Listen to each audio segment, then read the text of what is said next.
Hello, everyone. Welcome to the session with the YOUNGO Reducing Inequality and Inclusion Rights Working Group. So YOUNGO is the youth constituencies to the United Nations Framework on Convention of Climate Change. We are the Reducing Inequality and Inclusion Rights Working Group, and we describe that in a world which could be more inclusive and diverse, we encourage to change the narrative for an inclusive, diverse world where no one is excluded from climate change and the climate crisis as we join the mission for justice. We together raise our voices for switching up and uprooting society's old systems as we deliver to take action for reducing inequality and inclusion rights. Some of today's topics include neurodiversity awareness, inclusion rights, diversity, gender equality and gender balance, climate migration, and youth barriers and challenges. So first of all, I would like to introduce myself. My name is Yokoru. I am on the board with the Reducing Inequalities and Inclusion Rights Working Group. Other than this working group, I am also the contact point of nature and health working groups of YOUNGO. I will moderate the session today with facilitators Akoyemi Claude, Akisanya, or Claude, and Jessica Lee. The speakers will be Lydia Manoha, who is the contact point of Reducing Inequality and Inclusion Rights Working Group, Kwasu Rafik, the founder of She Science, Let Her Grow campaign and World Innovation Summit for Humanitarians, and finally, the third speaker is Amot Ashok Sagonka, the co-founder and chief operation officer for A2S2 Enterprises, and also the India 2 board member for Sustainable Seafood Network. And he's also the mentor for Founder Institute Food Ecosystems Accelerator Industry, the advisory board member, as well as Good Food Institute in India. Today's session will be in the form of a fireside chat, where questions will be asked for each panelist in the form of a dialogue. Without further ado, the first question to the panelists is, how do we envision the concepts of service, leadership, and innovation in our respective fields while faced with inequality, unequal access to resources, and in exclusionary environment? I'll pass on to Lydia as one of the first speakers. Please go ahead, Lydia. I'm sorry, Yoko. Could you repeat that question again? I think I missed a little bit of it in the middle. So I will actually type this into the chat, just in case everyone will see the question as well. The question is, how do we envision the concepts of service, leadership, and innovation in our respective fields while faced with inequality, unequal access to resources, and in exclusionary environment? So I will introduce myself. My name is Lydia, and I'm present. I'm from India. I have a diverse enough background that I traveled around the world. Fortunately enough, I'm privileged enough to say that. And I'm presently studying to be a lawyer. And as someone who is studying to be a lawyer, and it's not the primary goal of every average Indian to end up in that field, I think it is very difficult for, if you see the hierarchy of any like law firm or any big corporate or anything in within the legal space, women do not have that much power. It is a male predominant kind of institution.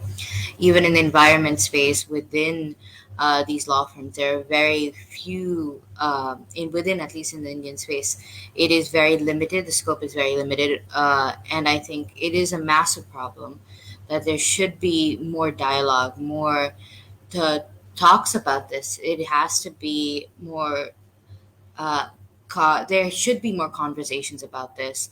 That, if I remember correctly, the statistics was one of the bigger firms. I went through the list to see how many women are partners at the firm, and it was only around 1% of this nationwide firm that spans throughout multiple cities throughout the country. And I think that is a problem, and it should be spoken about, and it has to be more inclusive. Um, I'll hand this over to Claude. Please go ahead, Claude. Yeah, hi everyone. So I am the CP for the Reducing Inequality, and as Lydia just said, there is that issue of, I think, social class, there's that issue of diversity, and I think there is an importance where, us youth are able to kind of amplify the importance for, like, everyone's voice being equally heard and equally understood within all society and all areas of work and education. This is a work in progress. However, I think each progress of kind of acknowledging those kind of shortcomings is equally important. And I think it's really good to do a bottom to up approach, because I'm sure others may agree it brings beneficial solutions and also beneficial impacts in change within what we are calling for when we talk about inclusion and diversity.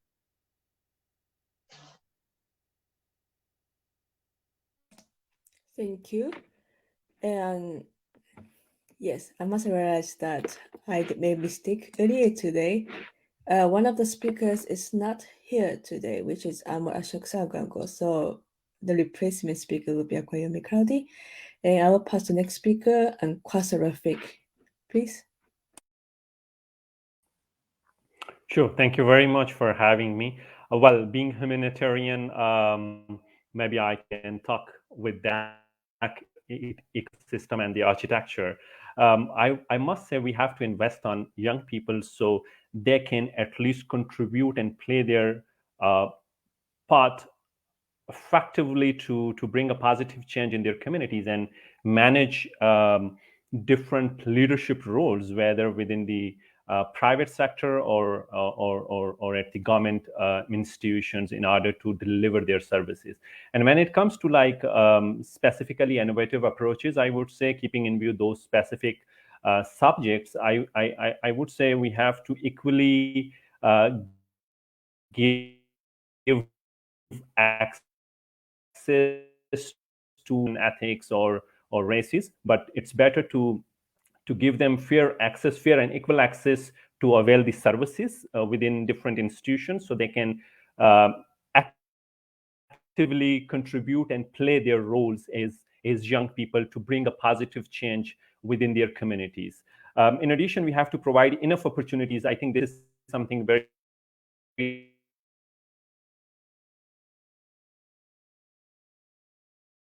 in countries.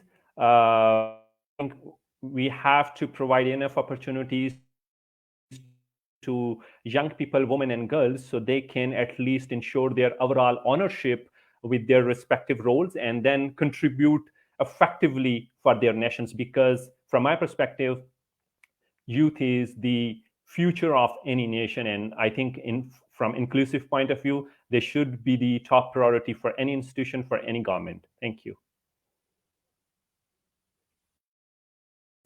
Thank you for the interventions. So I will recap the points spoken by the speakers.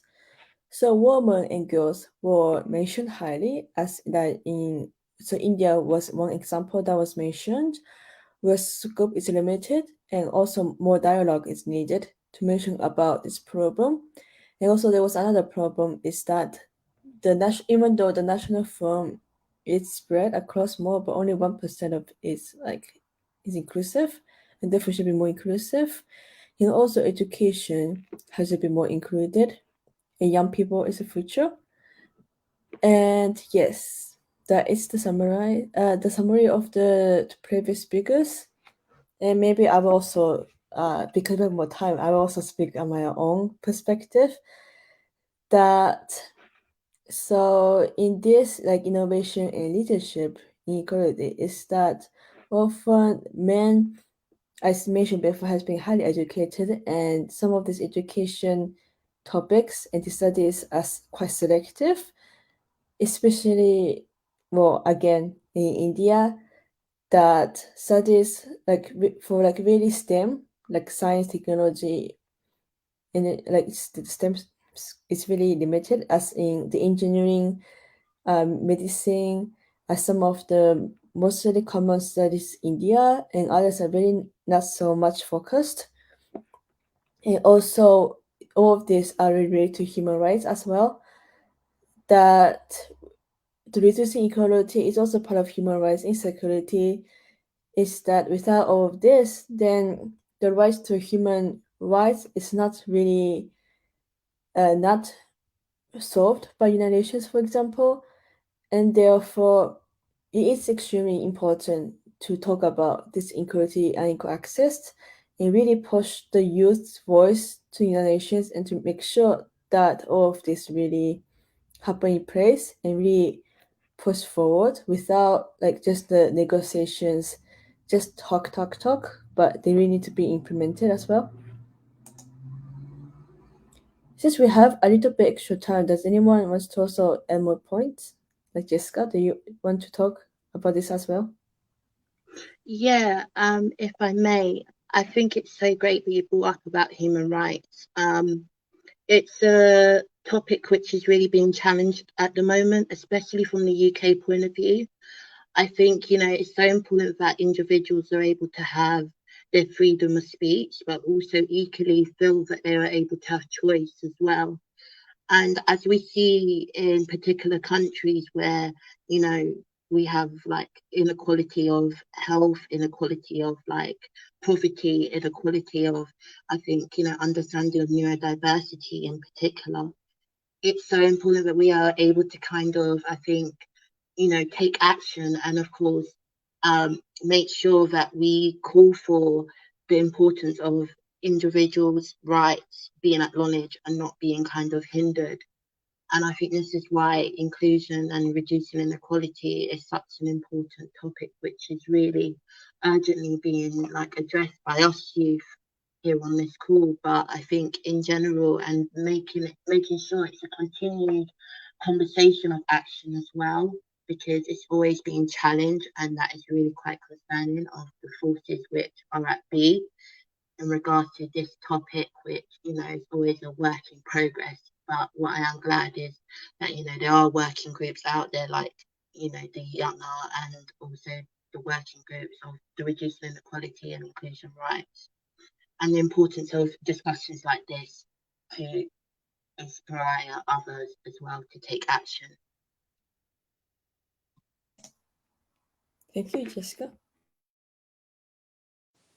Yes, thank you so much. And in terms of, my name is Jessica Lee, and I'm also a member of YOUNGO, which is the Children and Youth Constituency of UNFCCC.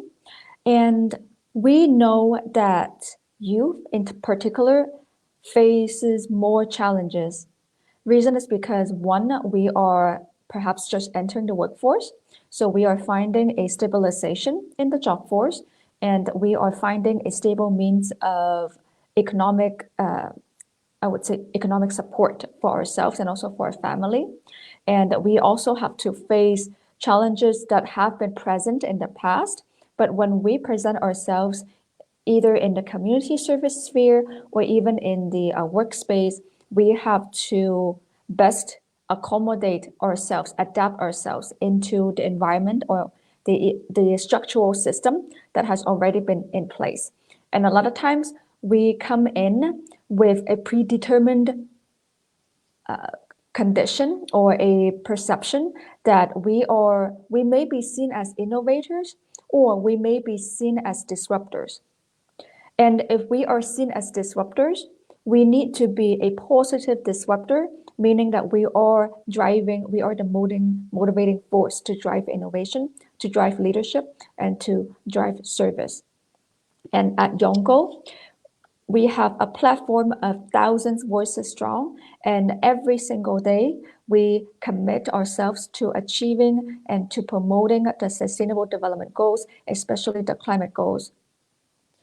And I'm sure that with our diverse perspective and also our background, whether we come from the global north, global south, or even just coming from a very well-to-do family or a not so well-to-do family, when we're able to present ourselves in the space together, we are able to find a common ground amongst each other.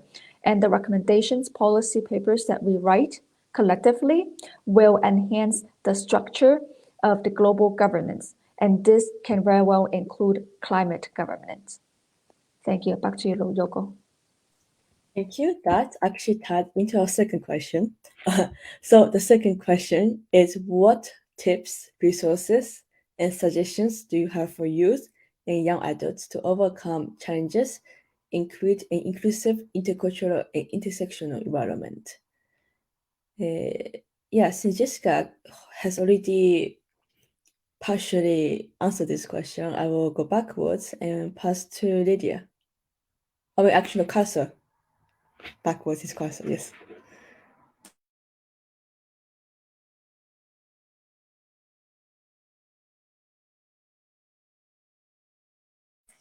Cursor? Are you ready?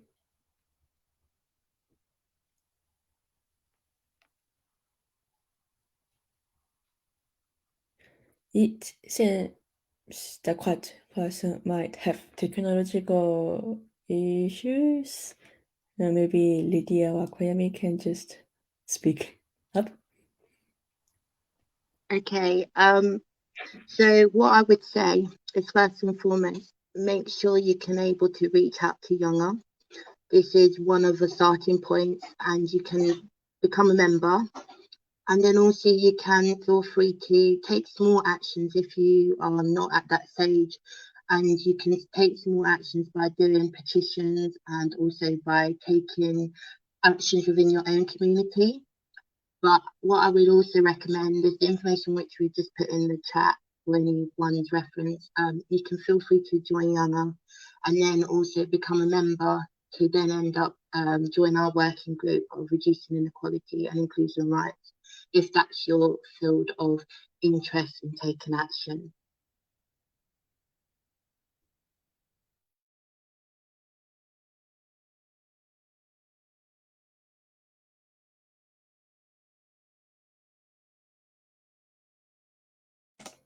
Thank you, Koyami. I believe the next will be Lydia, if there's something to speak. I believe it's Jessica, if I'm right. Jessica, would you like to go ahead? I'll go right after. Yes, thank you so much. And it's a great platform for us to talk about intercultural environment and also how are we able to find a space when we are presenting ourselves and also when we're giving space to others. A lot of times when we are all change makers, when we are all leaders, we want to always lead. But how many of us are able to lead with service, to lead on the side, to lead while knowing when to step back and letting others to come forward? This is a form of leadership, and this is a form of service leadership. When we talk about leadership, innovation, and also service, we can combine all of them together.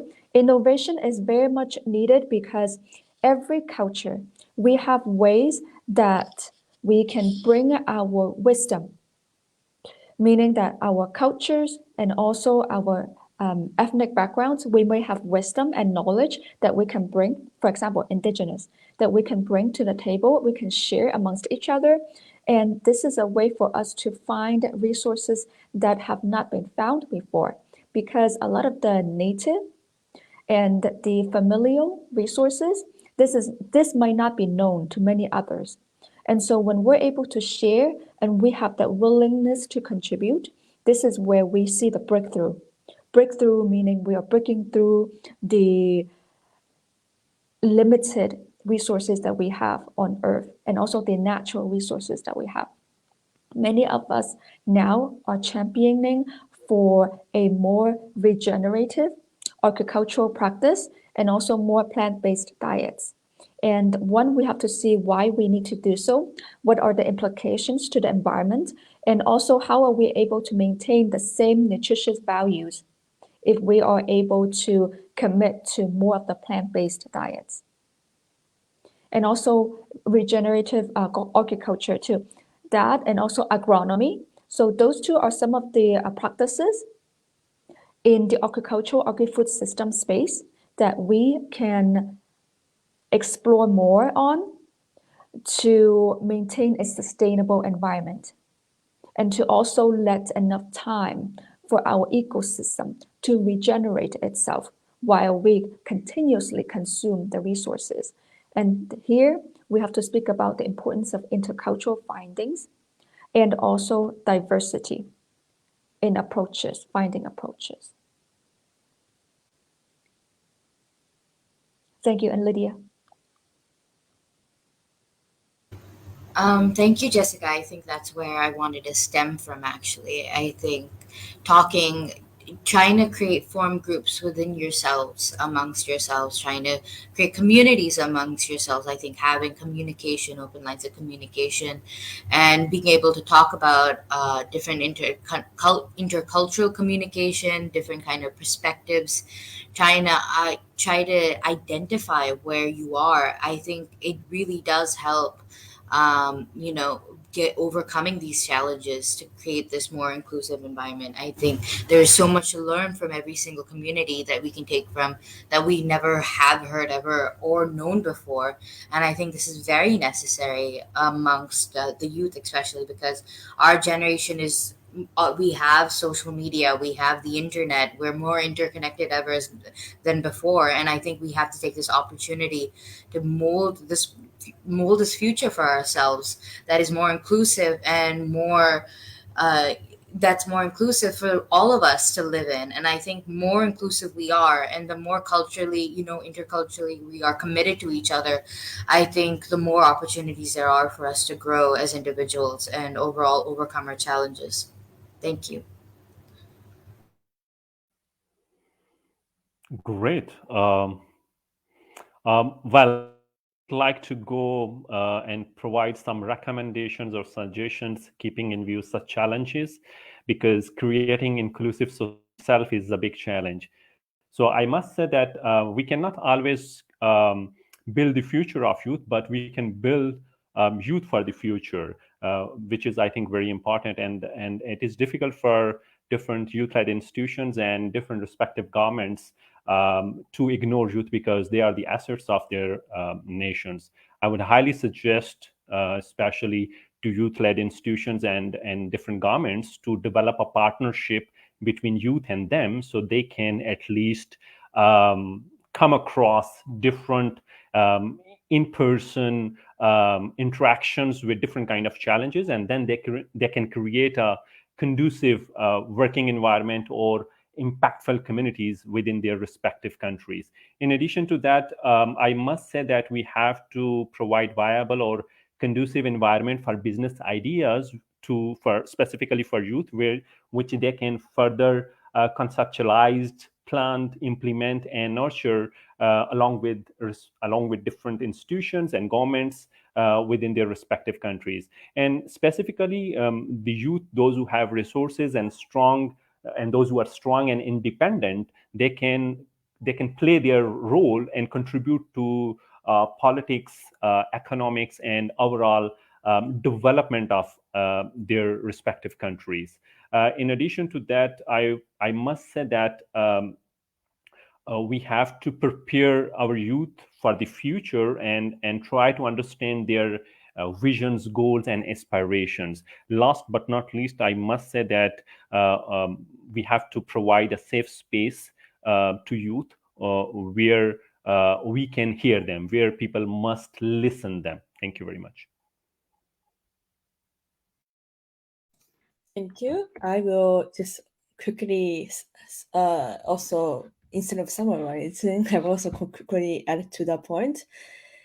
Is that since Claude also mentioned about the challenges, about youth to be involved into politics and economics of the country is that I just have a webinar to be facilitated on sovereign debt. So sovereign debt is also like public debt, also known as the government debt, which is the finance that government owes, and this also like has to be sustainable long term, even though it is all like at government level, it's all national level. It's really technical side, but like such, it's not it's not just for the government, but youth also has to know the concept of the sovereign debt, for example.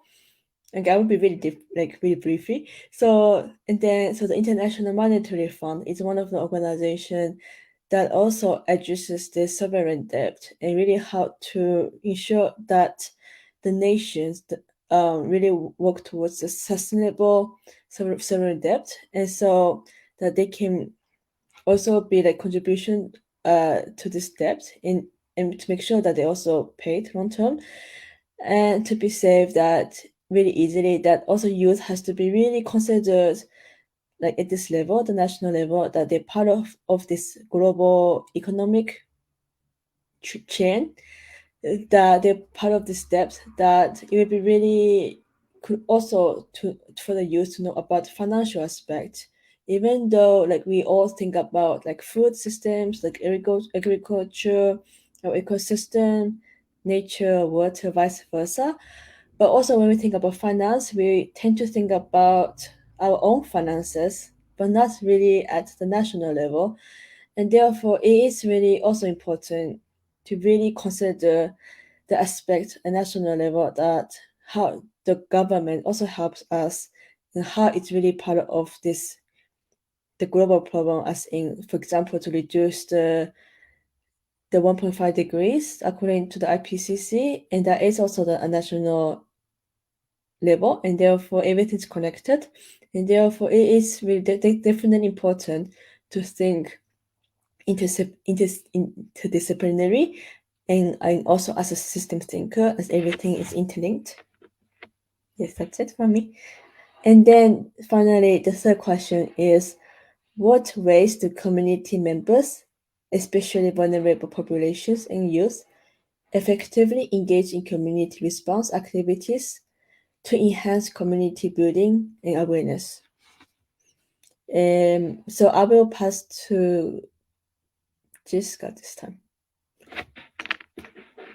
Thank you so much, Yogo. And I want to say thank you so much to my colleagues here who have been giving so much of the perspectives, and also how we're able to amplify youth actions at the global level while giving some snapshots at the local and regional levels. And I do very much agree that we do need to give a safe space to youth particular, because youth, it's very interesting when we're in the age group, and youth can be identified for anyone who's up to 35 years old. And we can have people who have been working in the workforce for more than a decade, or we can have people who have just entered the workforce, or even we can have people with varying degrees of experiences. And youth, a lot of us, we might have just come out of the education institution. And so what we learn, we have, a lot of times we may hear this from our colleagues, what we learn in school is usually not what we are able to apply in the real world. So for example, I majored in economics and international relations, but I work in the climate space. So not every economic concept I can apply towards climate. Reason is because climate, they have a very specific, discipline called climate economics that applies more towards climate. But if I am able to apply the concepts and also the skill sets that I learned in school, then I am able to do well. For example, analytical skill sets, and also coordination, and also how I'm able to partner with each other. And these are skill sets that we can develop not necessarily ones that we're best at, but I believe that by learning and educating ourselves, that is one way to overcome challenges. And being acceptive of others' viewpoints, even though they may clash your viewpoint. I have come into spaces when I do need to mediate or remediate often. And I see that as a value, as a merit to the entire community to grow and to strengthen community building. And secondly, I would like to emphasize on community security. So some weeks ago, I have had the opportunity to speak to the sheriff department in my city of collaborating on hosting community events, specifically teaching the residents about community safety and community security. And then secondly, another way that we youth and also any other age group of community members, how to engage is through writing to your policymakers and also attending public hearings. These are very effective because when they open the public hearings to the public, then they are very much eager to learn and to hear from the public.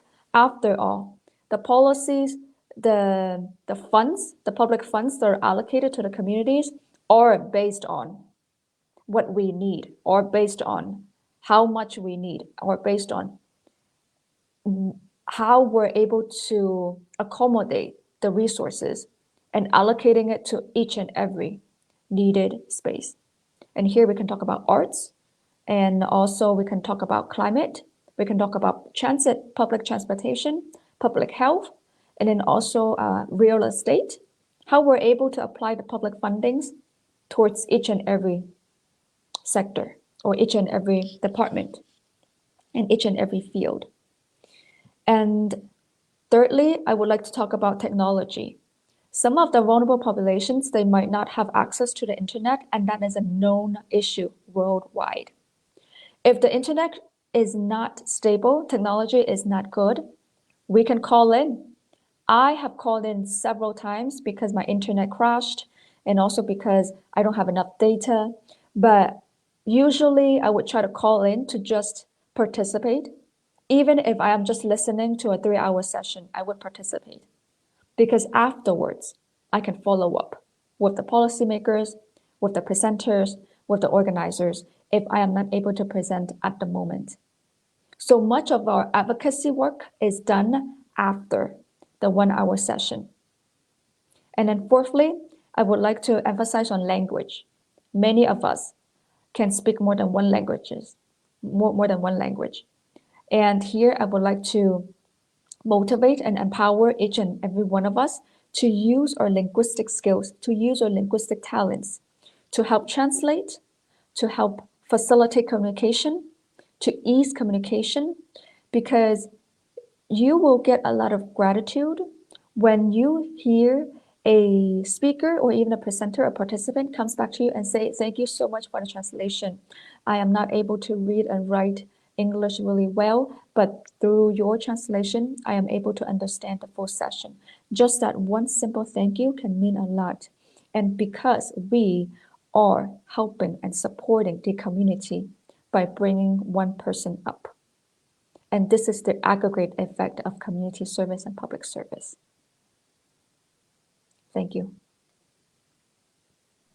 Thank you for very, very concise details. I mean, I have written all your points down, so I will summarize later.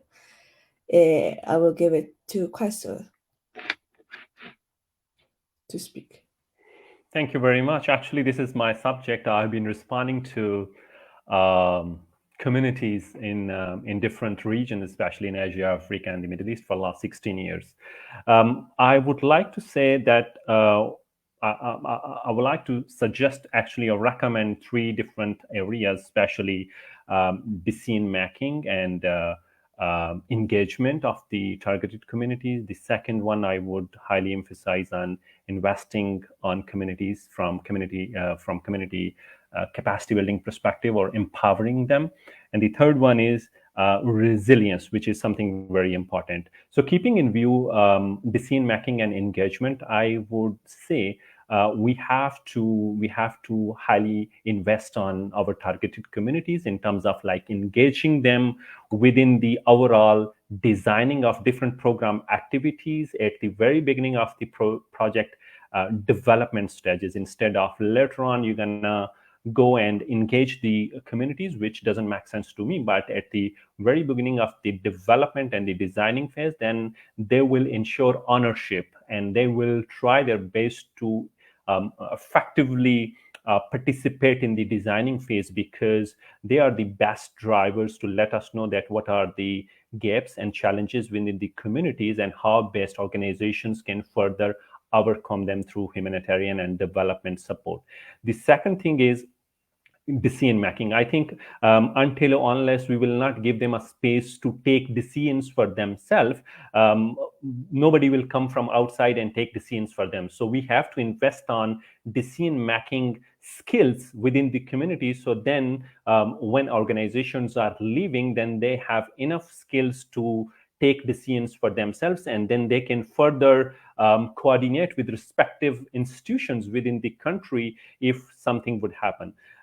Investing on communities from capacity building perspective and empowering them, I think this is something very important, and this should be the agenda of each institution or each organization, that we have to highly emphasize on capacity building of young people on different subjects. As Jessica mentioned earlier, it is not only a matter of one problem or the other, but there are a couple of issues within different communities, whether it is related with climate, health, war, XYZ, but we have to invest on them, and we have to highly enhance their capacities, so then they can at least cope up the situation if something would happen tomorrow and manage effectively. The third thing is resilience. Until or unless we will not touch base the resilience subject within the communities, they will always feel dependent on local institutions or international organizations. But if throughout the project management process, if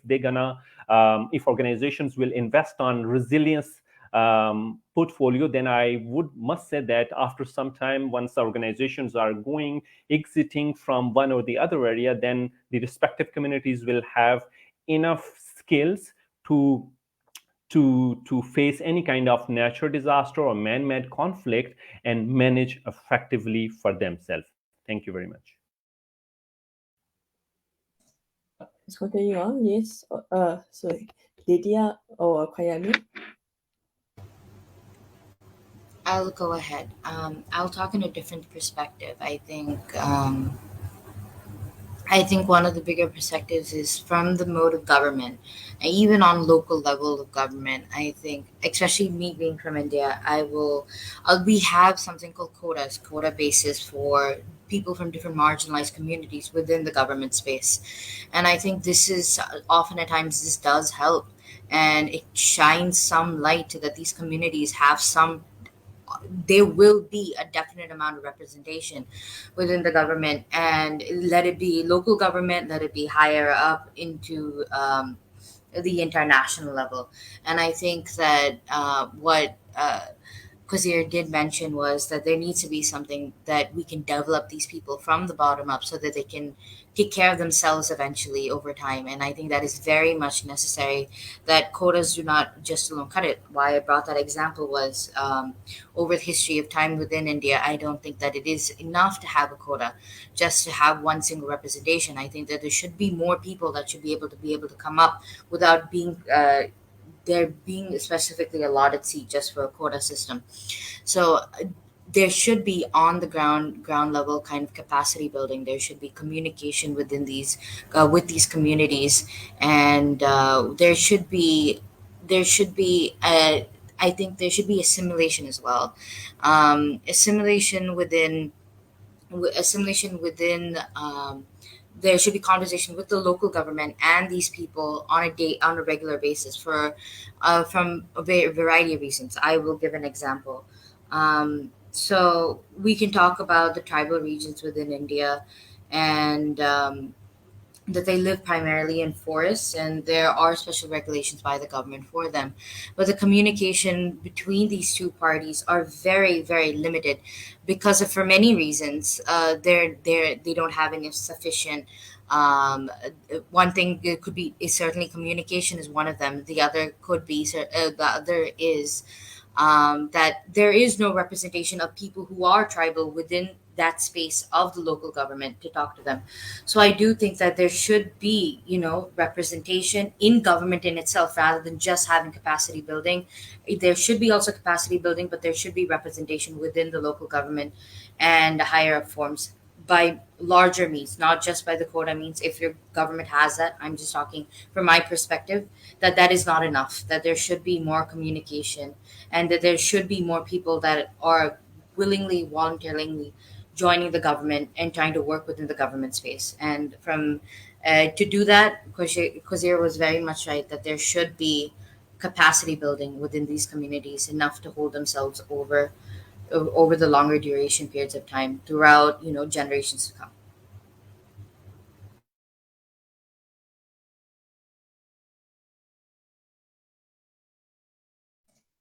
Anything to add, Claude?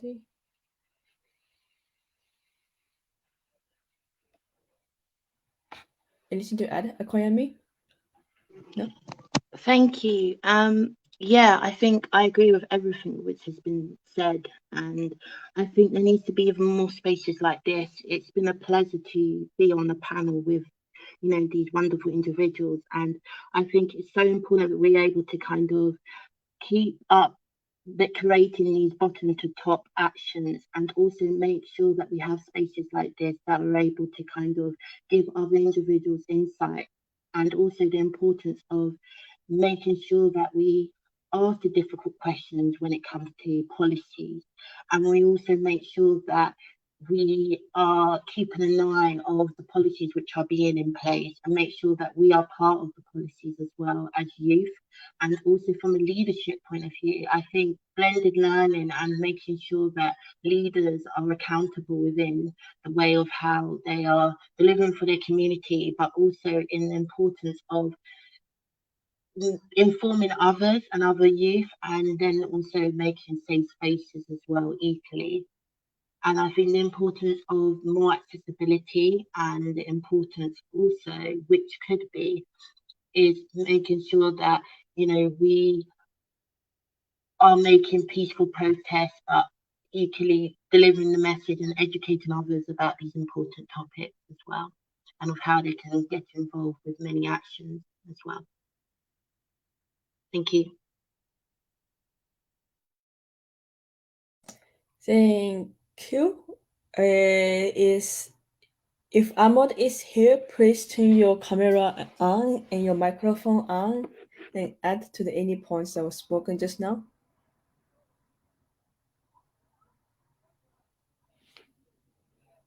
Are you here, Ahmad?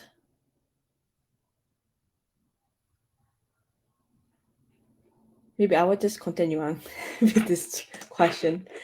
Yeah, so with everything I mean that was talking, I agree with Dan. And I would like to add that it's really important to really include youth at all levels, local, national, international level, because because to be more specific, some people only focus on certain level, even though it is beneficial that way. For example, at the city level, where all of this city government or private sectors really contribute to the climate issues in cities, like the automobile government, even though it's beneficial that this will include the communication with the community, it is really also really important to deliver these messages to the international level, so that so the high level institutions or like the United Nations or any other international organizations are really aware of this problem, or rather these topics, because without communication, then it does not really mean that everyone knows the issue. even like the brief summary of them is also beneficial, and therefore I will say that it's very important for the communication part to be really effective and really to encourage youth to be involved at all levels and also including older generations, as older generations are also the caretakers of young people and they're also part of our lives. So we should not just include youth but also with all other ages where youth can be really conveying the messages to all of these people at all ages. And yes, so our actual speaker, Amok, is actually here. And please continue on with this theme. Any of the questions, Amok? Yeah, thanks a lot. Actually, this is one of the crucial question what you have asked and what has exposed greatly to this over the years. What I observed in fisheries is the concept of CBFM, that is community-based fisheries management. This particular theme has been tested and tried across various locations in the globe. And community based fisheries management is not defined by one approach or, say, the set of guidelines that dictates its implementation. Instead, CBFM revolve around the community collaboration and participation in most productive and efficient manner through monitoring, managing, and maintaining the given resources so that it can enhance the living of that community. So, in this process, community members decide their roles and responsibilities as per the skill sets they have and with mutual understanding. I think that's most important, as after all the goal is effective engagement which can lead to the enhancement of the community to live respectfully. Now, coming back to the normal community members development, in my opinion, there are no any specific ways or thumb rules. However, what possible is the adoption of more and more skill sets from all the available resources for further improving their own living. For example, various international organizations provide free of cost training workshop on various themes, including the business activities. Take an example of ITC, International Trade Center. They provide various useful courses to make you better for doing business. Now, if someone from the community gain those skills, can utilize same further to manage the activities in which the community is involved. Now, another beautiful initiative of ITC is the She Trades Initiative, which was formed particularly to address the barriers women face to access the economic opportunities. She Trades work to connect millions of women entrepreneurs to market while promoting their full participation in international trade. Now, you might be happy to know this initiative is a proud contributor to the UN Sustainable Development Goals. Like this, many skill sets can be gained through various organizations. Youth can focus more to get up to date information about such organizations so that they can utilize it better. If the dots get connected on the right time, everything will work out smoother. And one of the point which I would like to add is, like Jessica mentioned out in a very clear way some time back, that globally many of the communities are facing the problem of that internet connection. So in those cases, it is very much viable to get in touch with them with various of other modes of communication, and then to follow up with them. That's all as far as related to the third question. Okay, thank you. Uh, yes, thank you. So actually, the time is up, and I mean, for the speakers, I will just quickly introduce our reducing inequalities working group to everyone who's in the audience. Because the time is up, we will not have time to address the questions in the comments, unfortunately. But if you have further questions or if you want to be involved with Yango or Reducing Inequalities Working Group, please follow on our Instagram, which is Yango Inclusion Rights, or Twitter username, which is RI and IR Working Group WG, and also TikTok, which is Younger Inclusion Rights, and other email is RI and IRWG at gmail.com.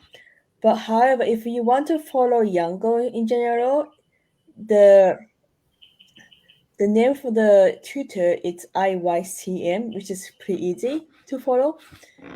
And then if you really want, there will be a signing up link for YOUNGO under Twitter with IYCM. Then you can contact them to connect with YOUNGO and also with this working group. Thank you. If anyone else wants to speak very quickly, then please speak up. Okay, if not, thank you everyone for joining us, and we will look forward to have you be involved with us and to really think about this topic. Thank you. Thank you very much. Thank you. Goodbye, Have a good everyone. day. Bye-bye. Thank you. Bye, everyone. Thank Bye. you. Bye-bye.